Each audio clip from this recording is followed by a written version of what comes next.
President Trump just moments ago addressed his decision to pull U.S. forces out of the Syrian border with Turkey. On Syria, on withdrawing forces from Syria, why are you siding with an authoritarian leader and not our Kurdish allies? Well, I'm not siding with anybody. We've been in Syria for many years. You know, Syria was supposed to be a short-term hit. Republicans and Democrats sharply rebuking that decision by the president, saying that it leaves the Kurds, who have been reliable U.S. allies in the region, vulnerable to a massacre by Turkey. Senator Lindsey Graham called the move a betrayal to Kurdish forces, while Trump's former UN ambassador Nikki Haley said the decision would be leaving the Kurds to die. CNN's Barbara Starr, who's live for us at the Pentagon. Barbara, how are leaders there taking this sudden policy shift? Well, look, Jake, the public claim is that they knew all about it, that they were not blindsided by the president's decision. But make no mistake, there is deep concern here at the Pentagon on what will happen to the Kurds now and the extent to which the U.S. military will once again be seen as deserting a vital ally at a critical time. As you say, even Republicans now joining the chorus against the president's decision. And surprisingly, one of those was Senate Majority Leader Mitch McConnell, who said, and let me quote part of this, "A precipitous withdrawal of U.S. forces from Syria would only benefit Russia, Iran, and the Assad regime, and it would increase the risk that ISIS and other terrorist groups regroup." The president, on the other hand, earlier today tweeting very strongly about defending his decision, and you only have to listen to what he had to tweet, saying, "If Turkey does anything that I, in my great and unmatched wisdom, consider to be off limits, I will totally destroy and obliterate the economy of Turkey." Remember, Turkey is a NATO ally. It's a small group so far of U.S. forces that have been withdrawn, but one of the feelings is if Turkey was going to cross the border and launch this incursion, it's a difficult position for them. They are there as a deterrent, but they also can't be caught in the crosshairs. From day one,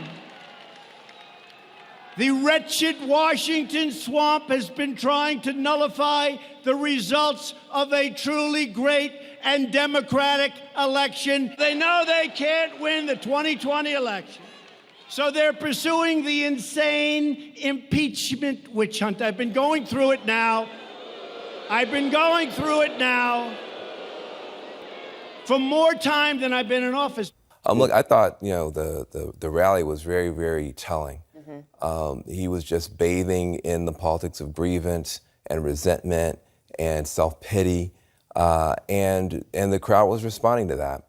And to me, that's really, really, you could be running on anything else. You mentioned the economy, you threw that kind of stuff out, but the basic tone of what he's doing is, poor me, I'm the victim, I'm so terrible, and taking no accountability for the fact Nancy Pelosi did not want to do this. Nancy Pelosi she had both feet down in the back of the car like the Flintstones, trying to keep the impeachment train from moving forward, but he just kept doing stuff that put her in a posture where she felt like, I have to do something to send a signal that we don't think this behavior is appropriate. This morning kicks off the 13th round of trade talks between the U.S. and China. Hopes of a major deal are dimming. A source tells CNN this morning the most likely potential outcome of this meeting is de-escalation. Meantime, we've learned that the Chinese want the U.S. to delay those next round of tariffs that are set to take effect next week. Our chief business correspondent, Christine Romans, is with me. So a few points here. I guess first, what might de-escalation look like? Well, not getting worse. And that would be, I guess, considered a win here for both parties. And you've been hearing that from the Chinese side and the positioning all week here. What the Chinese would like, I think, is for the tariffs that are set to go up next week, up to 30% on $250 billion in Chinese goods. The Chinese would like that to just stay where it is at 25% tariffs. And there's another deadline in December. And this is really the leverage the U.S. has here. There's another deadline in December where $160 billion worth of tennis shoes and sporting equipment and consumer electronics and cell phones, those are all going to get a 15% tariff come December 15th. And that's something that the consumers would feel right away. So the White House has pushed off some of these scheduled tariff increases. And the Chinese would like them just to keep it where it is now, not raise them again. What could the U.S. get in return? Maybe some big ag purchases, maybe some kind of concessions on currency. But Poppy, you know, the people I've been talking to all week about this say anything could happen here. And the president doesn't want a deal that looks like putting lipstick on a pig. He wants a real deal. So no one knows what's going to happen. Tonight, 2 associates of President Trump's personal attorney, Rudy Giuliani, indicted on charges they made political donations to a U.S. congressman while pushing him to help get rid of the U.S. ambassador to Ukraine on behalf of at least one Ukrainian official who wanted her gone. That's the same ambassador Trump removed from Ukraine this year, partially at the behest of Giuliani. Lev Parnas and Igor Fruman are charged with conspiracy, false statements, and funneling foreign money into U.S. elections. Parnas and Fruman were arrested around 6 p.m. last night at Dulles Airport as they were about to board an international flight with one-way tickets. The 2 men, along with 2 others also indicted, allegedly gave hundreds of thousands of dollars to a Trump-aligned super PAC. The indictment laying out that the contributions were made to advance their personal financial interests and the political interest of at least one Ukrainian government official with whom they were working.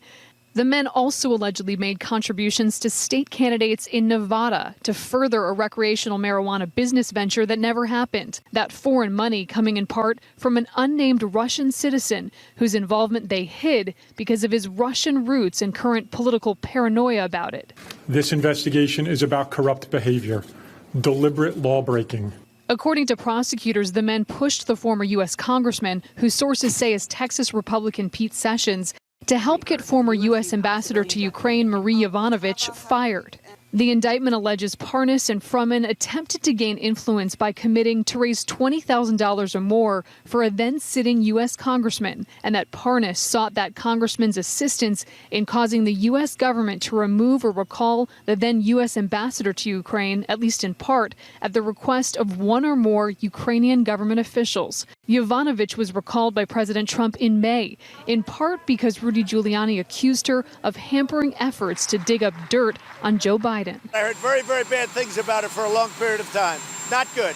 One key question is how these 2 men fit into the broader scope of the Ukraine impeachment inquiry. House Democrats today subpoenaed the men for documents. Today's indictment adding intrigue to what is already known. Parnas and Fruman worked with Giuliani to dig up dirt on Joe Biden, the same dirt Trump brought up in his July 25th phone call with the Ukrainian president. The same phone call where Trump mentioned the ousted ambassador to Ukraine, who the indictment alleges Parnas and Fruman were trying to get Trump to fire because a Ukrainian official asked them to. It will be interesting what they have to share and what Giuliani's involvement in all of this was. Thank you very much.